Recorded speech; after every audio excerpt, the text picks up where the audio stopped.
ಸಿದ್ದಶೆಟ್ಟಿ ವೀರಾಜಮ್ಮ ಅವರ ಪುತ್ರರಾಗಿ 1965 ಜನವರಿ 20ರಂದು ಇವರು ಜನಿಸ್ತಾರೆ. ಇವರು 5 ಸಹೋದರಿಯರು ಹಾಗೂ ಓರ್ವ ಸಹೋದರರ ಜೊತೆ ಬೆಳೀತಾರೆ.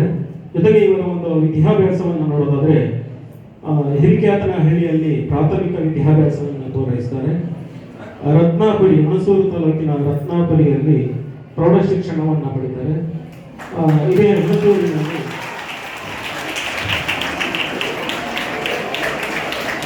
ಪದವಿ ಪೂರ್ವ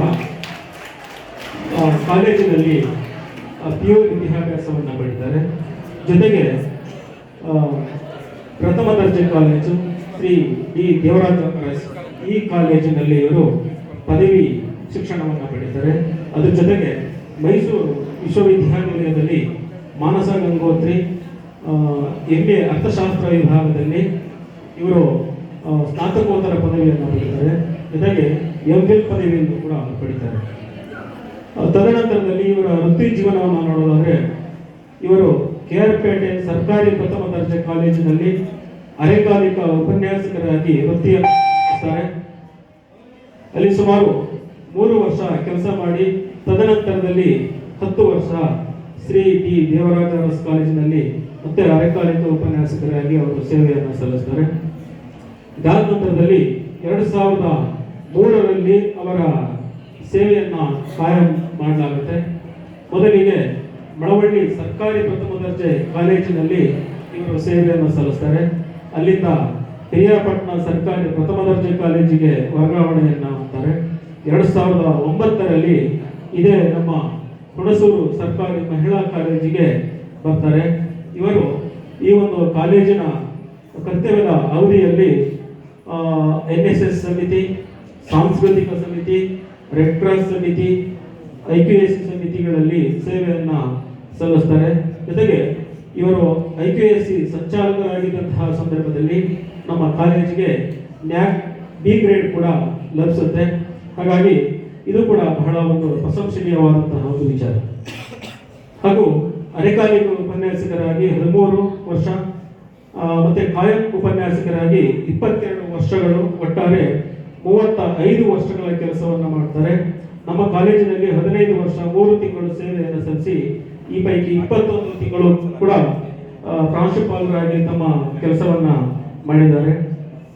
ಜೊತೆಗೆ ಇದೇ ಸಮಯದಲ್ಲಿ ಪ್ರಾಂಶುಪಾಲರಾದಂತಹ ಸಮಯದಲ್ಲಿ ಮೈಸೂರಿನ RBI ಘಟಕದೊಂದಿಗೆ ಒಡಂಬಡಿಕೆಯನ್ನು ಮಾಡಿಕೊಂಡು ಸಾಮಾಜಿಕ ಹೊಣೆಗಾರಿಕೆ ನಿಧಿಯಿಂದ ಸುಮಾರು 35 ಲಕ್ಷ ರೂಗಳ ವೆಚ್ಚದಲ್ಲಿ 50 ಕಂಪ್ಯೂಟರ್ ಟೇಬಲ್, 50 ಕುರ್ಚಿಗಳು, 50 ಡೆಸ್ಕ್ಗಳು, 35 ಕಂಪ್ಯೂಟರ್ಗಳು, 2 UPSಗಳು, 55 ಇಂಚಿನ ಒಂದು LED, ಹಾಗಾಗಿ ಇನ್ನಿತರ ಅನೇಕ ಮೂಲಭೂತ ಸೌಕರ್ಯಗಳನ್ನು ನಮ್ಮ ಕಾಲೇಜಿಗೆ ಒದಗಿಸುವಲ್ಲಿ ನೇರವಾಗಿ ಅವರು ನೆರವಾಗ್ತಾರೆ. ಜೊತೆಗೆ ನಮ್ಮ ಕಾಲೇಜಿನಲ್ಲಿ BCA, ಹೊಸದಾಗಿ BCA ರಸಾಯನಶಾಸ್ತ್ರ ಕೋರ್ಸ್ಗಳನ್ನು, ಅದರ ಜೊತೆಗೆ ಪತ್ರಿಕೋದ್ಯಮ ಹಾಗೂ ಮನಃಶಾಸ್ತ್ರ ಕೋರ್ಸ್ಗಳನ್ನು ಕೂಡ ಆರಂಭಕ್ಕೆ ಇವರು ಬಹಳ ಪ್ರಯತ್ನ ಪಟ್ಟು ಶ್ರಮಿಸಿದ್ದಾರೆ. ಹಾಗಾಗಿ ಅದು ಕೂಡ ಸ್ಯಾಂಕ್ಷನ್ ಆಗಿ ಬಂದಿದೆ. ಜೊತೆಗೆ ನಮ್ಮ ಕಾಲೇಜಿನಲ್ಲಿ ಶಾಸಕರು, ಮಾಜಿ ಶಾಸಕರು, ಕಾಲೇಜು ಅಭಿವೃದ್ಧಿ ಮಂಡಳಿ ಸದಸ್ಯರು ಹಾಗೂ ಮಾಧ್ಯಮದವರ ಸಹಕಾರ, ಹುಣಸೂರು ಕ್ಲಬ್, ಪ್ಲೈವುಡ್ ಕಾರ್ಖಾನೆ, ಮಾರಿಸ್ ಸ್ಪಿನ್ನರ್ ಇಂತಹವರ ಒಂದು ನೆರವಿನಿಂದ ನಮ್ಮ ಕಾಲೇಜಿಗೆ ಅನೇಕ ಬಗೆಯ ಒಂದು ಮೂಲಭೂತ ಸೌಕರ್ಯಗಳು ನಮ್ಮ ಕಾಲೇಜಿಗೆ ಬಂದಿವೆ ಅಂತ ಹೇಳಿದ್ರೆ ಯಾವುದೇ ಒಂದು ಅತಿಶಯೋಕ್ತಿಯಾಗಲ್ಲ.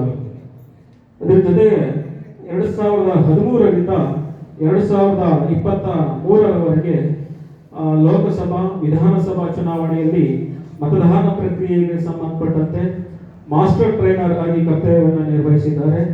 ಮೈಸೂರು ವಿವಿ ಅರ್ಥಶಾಸ್ತ್ರ ಉಪನ್ಯಾಸಕರ ವೇದಿಕೆ ಅಧ್ಯಕ್ಷರಾಗಿ ಕೂಡ ಕಾರ್ಯವನ್ನು ನಿರ್ವಹಿಸ್ತಾ ಇದ್ದಾರೆ.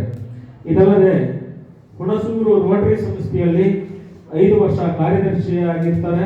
ಜೊತೆಗೆ ಕನ್ನಡ ಸಾಹಿತ್ಯ ಪರಿಷತ್ ತಾಲೂಕು ಕಾರ್ಯದರ್ಶಿಯಾಗಿ, ಜಿಲ್ಲಾ ಕನ್ನಡ ಸಾಹಿತ್ಯ ಪರಿಷತ್ ಸಂಘಟನಾ ಕಾರ್ಯದರ್ಶಿಯಾಗಿ, ಈಗಲೂ ಕೂಡ ಕನ್ನಡ ಜಾನಪದ ಪರಿಷತ್ ತಾಲೂಕು ಅಧ್ಯಕ್ಷರಾಗಿ ಕಾರ್ಯವನ್ನು ನಿರ್ವಹಿಸ್ತಾ ಇದ್ದಾರೆ. ಹಾಗೂ ಭಾರತೀಯ ಜ್ಞಾನ ವಿಜ್ಞಾನ ಸಮಿತಿಯ ಜಿಲ್ಲಾ ಉಪಾಧ್ಯಕ್ಷರಾಗಿಯೂ ಕೂಡ ಸೇವೆಯನ್ನು ಸಲ್ಲಿಸ್ತಾ ಇದ್ದಾರೆ. ಕನ್ನಡ ಸಾಹಿತ್ಯ ಪರಿಷತ್ನಲ್ಲಿ ಕಾರ್ಯದರ್ಶಿಯಾಗಿದ್ದಂತಹ ಸಂದರ್ಭದಲ್ಲಿ ಜಿಲ್ಲಾ ಮಟ್ಟದ ಸಮ್ಮೇಳನವನ್ನು ಕೂಡ ನಡೆಸಿಕೊಟ್ಟಿದ್ದಾರೆ.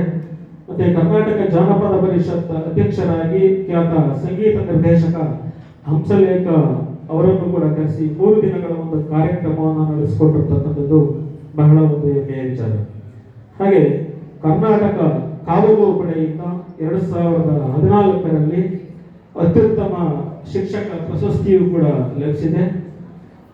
ಟಿ ತಿಮ್ಮೇಗೌಡ ನೇತೃತ್ವದ ಕರ್ನಾಟಕ ಜಾನಪದ ಪರಿಷತ್ನಿಂದ 2018ರಲ್ಲಿ ಜಾನಪದ ರತ್ನ ಪ್ರಶಸ್ತಿಯು ಕೂಡ ಇವರಿಗೆ ದೊರೆತಿರ್ತಕ್ಕಂಥದ್ದು.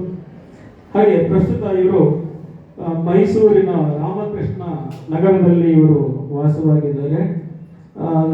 ತಮ್ಮ ಧರ್ಮಪತ್ನಿ HN ಮಂಜುಳಾ ಮತ್ತೆ ಪುತ್ರ ರಾಘವೇಂದ್ರ ಪ್ರಸಾದ್ ಇವರು ಕೂಡ MTech ಮುಗಿಸಿ ಜಾಬ್ನಲ್ಲಿದ್ದಾರೆ.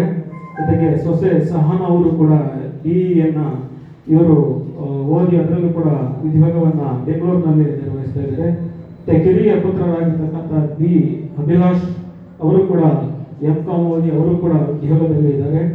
ಹಾಗಾಗಿ ಇವರು ರೋಟರಿ, ಕನ್ನಡ ಸಾಹಿತ್ಯ ಪರಿಷತ್, ಕನ್ನಡ ಜಾನಪದ ಪರಿಷತ್, ರಾಷ್ಟ್ರೀಯ ಸೇವಾ ಯೋಜನೆ ಮತ್ತಿತರ ಅನೇಕ ಬಗೆಯ ಕಾರ್ಯಗಳಲ್ಲಿ ತಮ್ಮನ್ನು ತಾವು ತೊಡಗಿಸಿಕೊಂಡು ಮುಂದಿನ ದಿನಗಳಲ್ಲಿಯೂ ಕೂಡ ನಿವೃತ್ತಿಯ ನಂತರ ಸಮಾಜಮುಖಿಯ ಕಾರ್ಯಗಳಲ್ಲಿ ತಮ್ಮನ್ನು ತಾವು ತೊಡಗಿಸಿಕೊಳ್ಳೋದಕ್ಕೆ ಬಹಳ ಉತ್ಸುಕರಾಗಿದ್ದಾರೆ.